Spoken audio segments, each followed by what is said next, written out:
Bahkan Allah masih memberikan kita nikmat yang begitu banyaknya.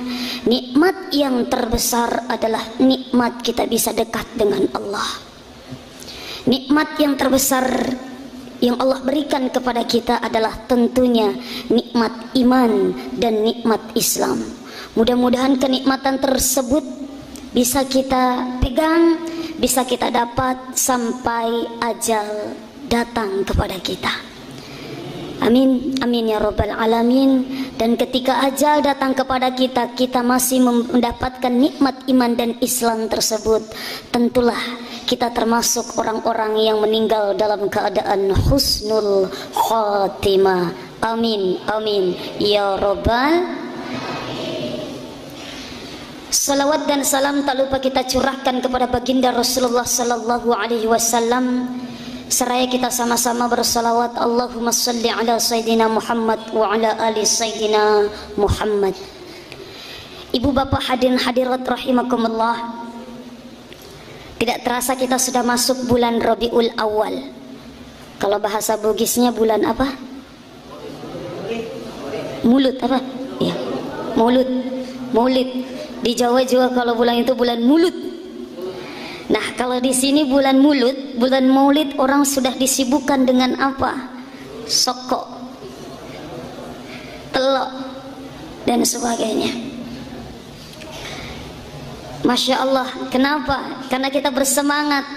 Bulan Rabiul Awal ini dalam hitungan bulan Hijriah itu jatuh pada bulan yang keberapa? Coba. Ketiga. Muharram, Safar, Rabiul, Jumadil, Rajab, Syaban, Ramadan. Kok langsung Zulqaidah? Habis Ramadan, Syawal. Ibu kok ditinggalin Lebaran? Syawal, Zulqa'dah, Zulhijjah.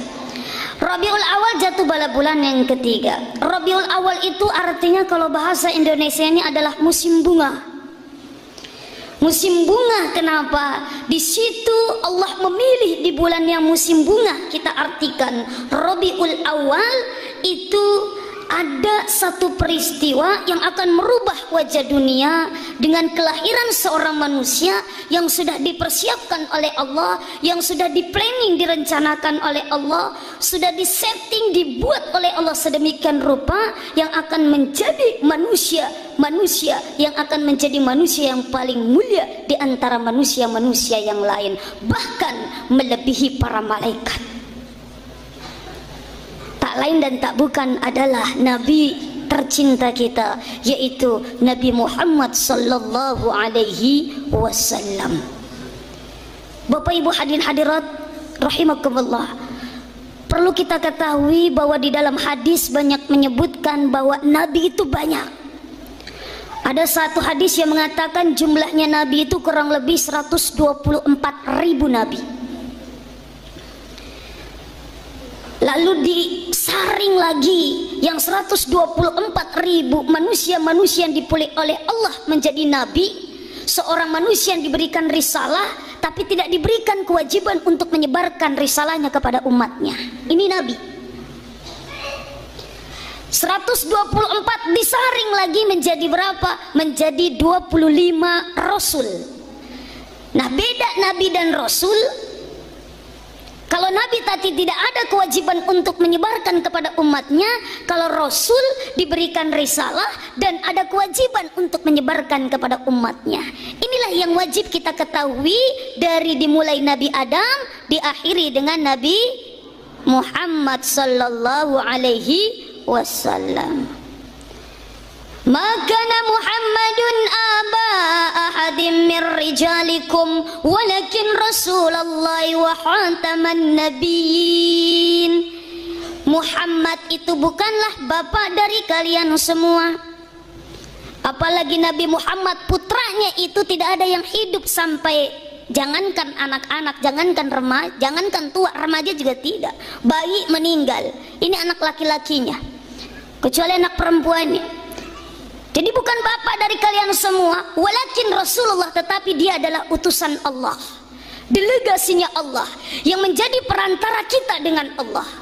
Kita tidak bisa langsung berdialog dengan Allah, sehingga kita tidak tahu apa yang Allah mau, apa yang Allah inginkan dari kita sebagai manusia. Maaf, kita kedudukannya, levelnya maaf, tidak sampai sehebat itu. Jadi butuh manusia yang bisa menjadikan perantara kita dengan Allah. Apa yang diinginkan Allah, apa yang disenangi oleh Allah, apa yang Allah tidak senangi, ini lantaran siapa? Rasul, delegasinya Allah. Dan kita Rasulnya adalah Nabi Muhammad sallallahu alaihi wasallam. Sehingga kita tahu apa yang diinginkan Allah, apa yang Allah ridho. Karena yang kita cari itu bukan apa-apa, ridhonya Allah. Makanya imam kalau mau sholat pasti baca, ilahi anta maksudi waridhoka matlubi. Ya Allah, hanya engkaulah yang aku maksud. Udahlah, saya sholat, saya apa, bukan maksud apa-apa, ingin dipuji, ingin apa, tapi apa? Allah yang aku maksud, waridhoka matlubi, dan ridhomulah yang aku cari. Mau masuk surga?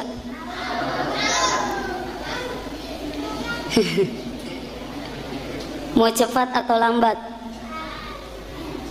Mau cepat atau lambat? Kalau cepat mati juga cepat. Pak, mau masuk surga? Istrinya diajak enggak? Enggak. Tidak diajak, kenapa? Karena ada bidadari katanya di surga, dicuekin istrinya. Masya Allah. Maaf, kita masuk surga ataupun maaf, na'udzubillah, kita masuk neraka bukan lantaran ibadah kita sebenarnya, tapi lantaran ridho dan tidaknya Allah terhadap apa yang kita lakukan. Kalau Allah sudah ridho, maaf, kita tidak minta juga dikasih oleh Allah. Nah, kita tahu ridho dan tidak ridhonya Allah lantaran dari apa yang telah dilakukan, diperjuangkan oleh Rasulullah sallallahu alaihi wasallam. Ini 25 nabi, 25 rasul, Adam sampai Rasulullah sallallahu alaihi wasallam. Wa khataban nabiyyin, dan jelas bahwa Nabi Ta adalah penutup para nabi. Degaga nabi setelah Nabi Ta. Walaupun pada hakikatnya dan pada kenyataannya setelah Nabi Ta wafat banyak orang-orang yang mengaku sebagai nabi. Ada setelah Nabi Tak meninggal ada namanya Musailamah Al-Kazzab. Musailamah nama aslinya, tapi Al-Kazzab itu julukan, artinya pembohong. Jadi kalau ada orang yang tukang bohong, mabalela dai. Lalu sedikit kemari ada yang namanya Mirza Ghulam Ahmad dari India he. Negaranya Sahrukan, Kuch Hotahe. Yang kita kenal gerakannya gerakan aliran Ahmadiyah. Nama kitabnya bukan Al-Quran, dia ngaku Islam tapi bukan Al-Quran, tapi namanya kitabnya Tazkirah. Ada lagi yang lebih parah, orang Indonesia, ada yang mengaku nabi. Wah, orang Betawi asli, orang Jakarta, namanya Ahmad Musaddiq, pensiunan pegawai negeri. Sampai-sampai dia berani ganti syahadat asyhadu an la ilaha illallah wa asyhadu anna Ahmad Musaddiq Rasulullah. Wah. Dan pengikutnya banyak. Pengikutnya anak-anak muda, eksekutif muda, para bisnismen, dan biasanya dia mengajarkan ajarannya itu di mana? Di gedung-gedung mewah, di gedung-gedung yang mega, di hotel-hotel berbintang. Kenapa disukai anak muda? Salah satu ajarannya adalah apa? Bahwa kita ini masih masa di Mekah awal. Yang namanya Mekah awal itu kan maaf, sholat belum diwajibkan. Sholat wajib ketika maaf tahun 9 atau 10 beliau diangkat menjadi Rasul. Ketika beliau Mi'raj, itu baru diwajibkan sholat yang 5 waktu. Jadi kita masih tahapan Mekah awal katanya, belum wajib sholat. Nah, ini kan suka anak muda begitu. Masya Allah. Tapi alhamdulillah sudah ditangkap itu. Kalau polisinya Amerika mungkin hanya bisa menangkap teroris, polisinya Indonesia hebat, bisa menangkap nabi. Nabi palsu. Masya Allah. Ini ada lagi aliran-aliran maaf, itu di Polewali. Saya pernah ke sana, ke Polman. Stasa di sini ada aliran katanya, nggak tahu benar atau tidak, tapi ada yang mengatakan Di sini ada aliran apa?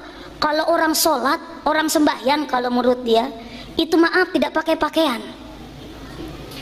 Melojo apa? Melojo-lojo apa? Iya, cocok nih. Melojo-lojo. Saya tanya apa alasannya? Alasan mereka maaf kita lahir ke dunia ini tidak bawa apa-apa telanjang. Maka ketika kita sedang menghadap Tuhan, tidak ada boleh ikut yang namanya dunia. Dia pikir itu pakaian dari ujung rambut sampai ujung kaki, dunia semua harus ditinggalkan. Kita harus dalam keadaan polos, tidak bawa dunia apa-apa. Maka sembahyangnya melojo-lojo. Saya tanya bagaimana kalau mau sumpah aja mau bere jama? Ya. Lihat-lihatan itu, masya Allah, macam-macam. Ada juga kata guru saya juga di sana ada orang sembahyang itu siul. Jadi mau sholat itu mau sembahyang dia tarik napas dulu 3 kali.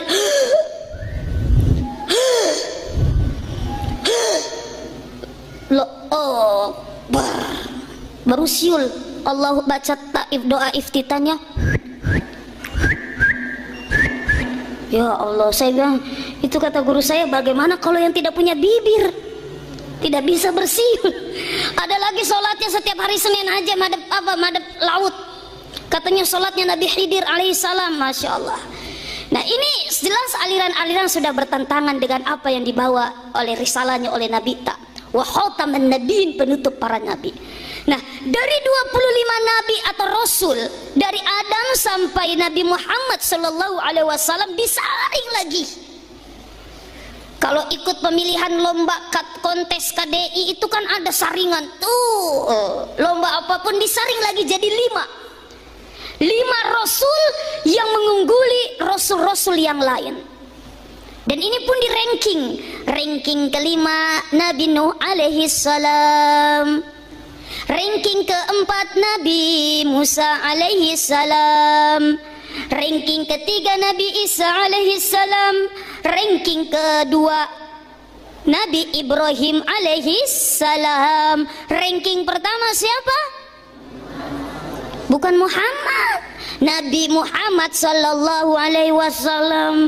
Kalau Muhammad bisa saja Muhammad Fauzi, Muhammad Akbar. Nabi Muhammad sallallahu alaihi wasallam yang kita kenal 5 nabi ini yang disaring oleh Allah mengungguli rasul-rasul yang lain, yang kita kenal dengan julukan ulul azmi, yang memperoleh atau yang memiliki satu kesabaran yang luar biasa dibandingkan dengan nabi-nabi yang lain. Bayangkan Nabi Nuh usia 450 tahun diangkat menjadi rasul, 400 tahun dia berdakwah menyebarkan risalah yang diturunkan kepadanya dari Allah. Masya Allah, ada yang mengatakan pengikutnya hanya 10 orang, tapi ada yang mengatakan riwayat 100 orang. Inilah yang ikut Nabi, perahunya Nabi Nuh, sehingga selamat dari banjir yang berkepanjangan selama 1 tahun penuh, yang akhirnya melahirkanlah kita. Nabi Musa, Nabi Ibrahim, Nabi Isa alaihissalam, dan Nabi Muhammad sebagai ranking yang pertama. Ini mengatakan dan memberikan informasi kepada kita bahwa Nabi kita ini Masya Allah menjadi manusia yang paling mulia. Dan di antara keistimewaan Nabi Ta dibandingkan dengan nabi-nabi yang lain, yang pertama, Nabi Ta ini menjadi nabi atau rasul untuk seluruh alam jagat raya ini, bukan hanya saja manusia. Kalau nabi-nabi yang lain hanya menjadi nabi atau rasul pada umatnya sendiri. Nabi Musa, Nabi Isa itu umatnya Bani Israel. Sedangkan Nabi Muhammad ini untuk seluruh umat, dari ketika beliau diangkat menjadi rasul sampai ila yaumil qiyamah, sampai ila rahmatal, ulangi madodom, wa ma arsalnaka illa rahmatal lil. Apa artinya? Enggak tahu, kasihan deh lu. Wa ma arsalnaka illa rahmatan lil alamin. Tidaklah aku mengutus engkau Muhammad illa rahmatan lil alamin, kecuali untuk pembawa rahmat, bukan hanya manusia tapi rahmat untuk seluruh makhluk di dunia ini.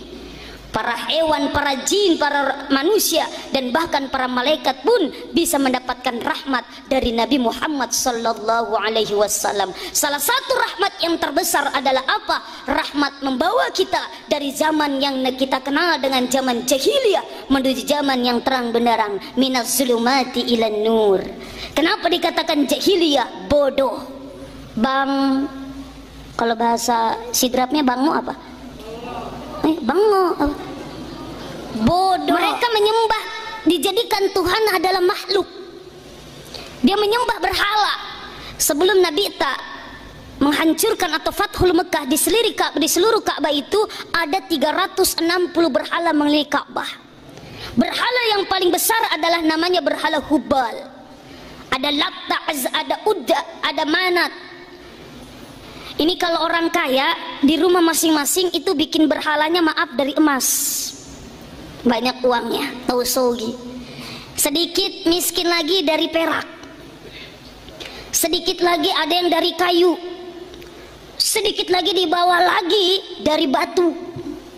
Yang paling miskin, maaf, dari adonan roti, tepung sama air, dia bikin seperti patung berhala. Dia sembah, Lata, Uzza, berikan kami kebahagiaan dunia akhirat. Lalu tiba-tiba perutnya maluasem. Apa maluasem? Perutnya lapar, kriuk-kriuk. Tuhan, saya sudah sembah engkau Tuhan, tapi sekarang saya lapar, saya mau makan. Bolehkah saya makan engkau? Kalau kamu tidak setuju, gelengkan kepala Tuhan. Tapi kalau kamu setuju, cukup kamu diam saja. Ya roti ditanya, ya diam aja. Bah, kata Tuhannya setuju nih. Telinga Tuhannya diambil, toet mandre. Tangan Tuhannya ambil, toet mandre. Kaki Tuhannya ambil, toet mandre. Terakhir kepala Tuhannya ambil, toet mandre. Lama-lama capu nih Tuhannya. Kalau ada manusia yang paling ganas adalah manusia makan manusia. Tapi ini zaman jahiliyah, manusia makan Tuhannya. Maka dikatakan jahiliyah. Allah mengutus Rasulullah untuk apa? Memberikan rahmat dengan setetes keimanan, menegakkan panji-panji kebesaran. La ilaha. Masih madodom kurang semangat. La ilaha Muhammadur Rasul. Inilah kalimat la ilaha illallah Muhammadur Rasulullah. Asyhadu an la ilaha illallah wa asyhadu anna Muhammadar Rasulullah adalah modal keimanan kita. Nah, dari keimanan itulah sebagai penggerak atas aktivitas ibadah kita. Kita sholat, kita puasa, kita sujud, sedekah, infak, berbuat baik. Itu berangkat karena apa? Karena kita iman kepada Allah dan Rasulnya. Keistimewaan yang kedua Nabi tadi bandingkan dengan para nabi yang lain adalah apa? Satu-satunya manusia yang bisa memberikan syafaat pertolongan kepada manusia adalah siapa? Nabi Muhammad sallallahu alaihi wasallam. Kelak nanti ketika kita dibangkitkan dari alam kubur, kita digiring, dibawa, dikumpulkan di padang mahsyar. Setelah dibangkitkan dari alam kubur, idza zulzilatil ardu zilzalaha, ketika bumi sudah digoncang-gancingkan, terjadi hari kiamat. Sepi dunia, tidak ada angin, tidak ada hembusan, tidak ada nafas dan sebagainya selama 40 tahun.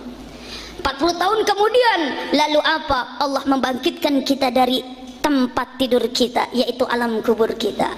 Setelah dibangkitkan, selama 40 tahun kita berkumpul di padang mahsyar.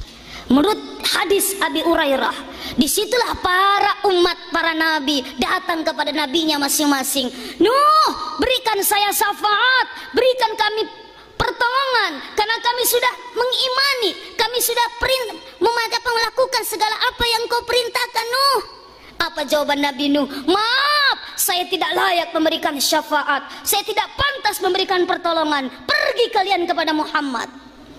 Umatnya Nabi Musa begitu, umatnya Nabi Isa begitu. Lalu kita sebagai umatnya Nabi Muhammad sallallahu alaihi wasallam, sebelum dia diminta untuk diberikan syafaat, Nabi tak melakukan perjuangan yang hebat, datang di hadapan Allah Subhanahu wa taala, menuju Allah ke Sidratul Muntaha, bersujud di hadapan Allah. Ya Allah, kalau Engkau perkenankan hambamu ini meminta satu permintaan, tolong berikanlah kami, berikan saya kewenangan untuk bisa memberikan pertolongan kepada umatku. Lalu Allah pun mengabulkan, silakan engkau memberikan syafaat pertolongan kepada umatmu.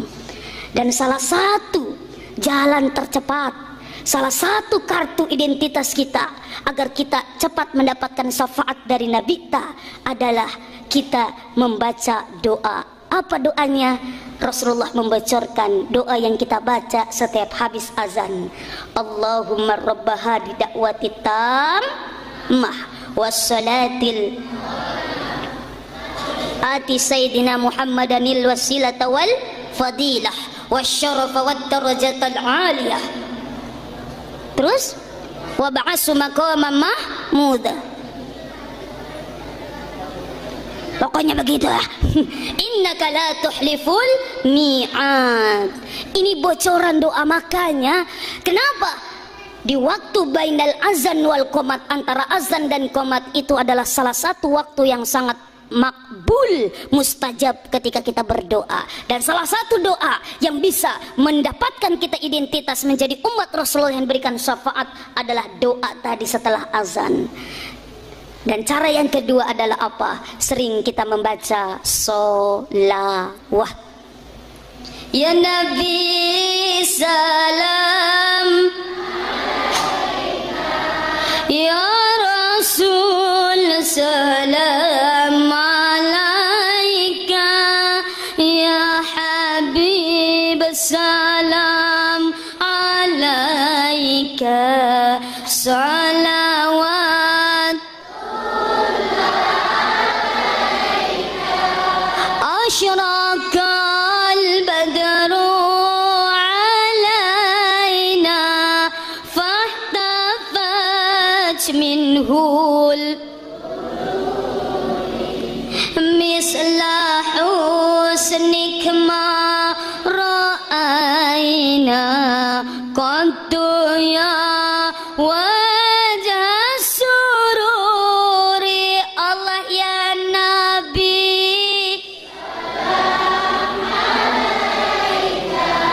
ya Rasul salam alaika, ya Habib salam alaika, salawatullah. Baca sholawat bu, sambil bikin pecel ladang baca sholawat bu. Salawatullah. Insya Allah pecel ladangnya lebih enak. Ini adalah rojali. Tahu rojali pak? Rombongan janda liar. Nauzubillah. Masya Allah. Mudah-mudahan kalau ada yang janda pun di belakang adalah janda ijazah. Apa ijazah? Ikatan janda salehah. Masya Allah. Amin. Amin ya robbal alamin. Bapak sambil kerja baca salawat. Kenapa? Al jannatu wa na'imuha sa'dun liman yusalli wa yusallim wa yubarik alaih. Surga dan segala kenikmatan yang ada di dalam surga, sa'dun liman yusalli, semoga diberikan kepada orang yang suka baca salawat, wa yusallim wa yubarik alaih, orang yang suka baca salawat dan salam yang dihaturkan kepada baginda Rasulullah sallallahu alaihi wasallam. Bukan kepada orang yang suka nyanyi dangdut tania, bukan kepada orang yang suka goyang-goyang sesar tania, goyang apalagi. Kenapa? Karena Allah dan para malaikat pun bersalawat untuk Nabi. Innallaha wa malaikatahu yusalluna 'alan nabi. Sesungguhnya Allah dan para malaikat bersalawat kepada Nabi. Allah saja bersalawat. Kenapa kita yang mengaku umatnya tidak pernah membaca salawat? Man shalla alayya sallallahu asyrah marrah. Barang siapa yang berselawat sebagai salah satu identitas, sebagai tiket kita untuk kelak mendapatkan syafaat dari baginda Rasulullah sallallahu alaihi wasallam, bahkan salah satu tiket untuk membuka pintu-pintu surganya Allah. Amin. Amin ya rabbal alamin. Mudah-mudahan kita kelak akan diberikan syafaat oleh baginda Rasulullah sallallahu alaihi wasallam. Dan keistimewaan yang ketiga adalah apa? Dibandingkan dengan para nabi yang lain, bahwa Rasulullah memiliki mukjizat yang abadi sampai hari kiamat. Para nabi dan rasul memiliki mukjizat yang hanya berhenti pada saat itu. Kalau Al-Quran tidak menceritakan mukjizat-mukjizat para nabi, mungkin kita orang Islam tidak tahu apa sih mukjizatnya Nabi Ibrahim, apa mukjizatnya Nabi Musa, apa mukjizatnya Nabi Sulaiman, Nabi Isa dan sebagainya. Al-Quran yang menceritakan, Al-Quran yang menuturkan, sehingga kita tahu. Kalau Al-Quran tidak menuturkan, mungkin kita tidak tahu. Kenapa? Karena tidak ada bekasnya.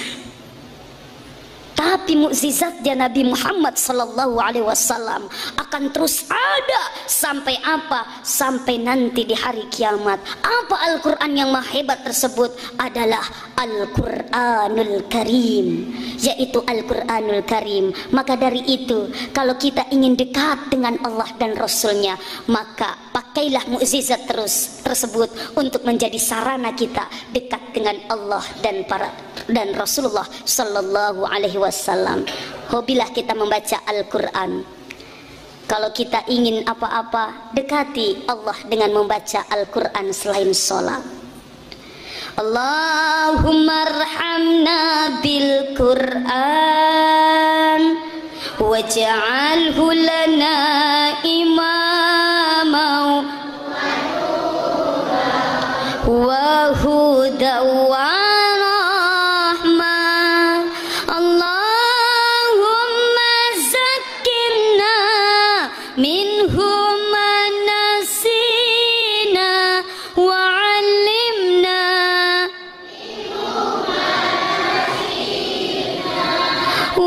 warzuqna tilawatahu ana al-laili wa atrafan nahar waj'alhu lana hujjatan ya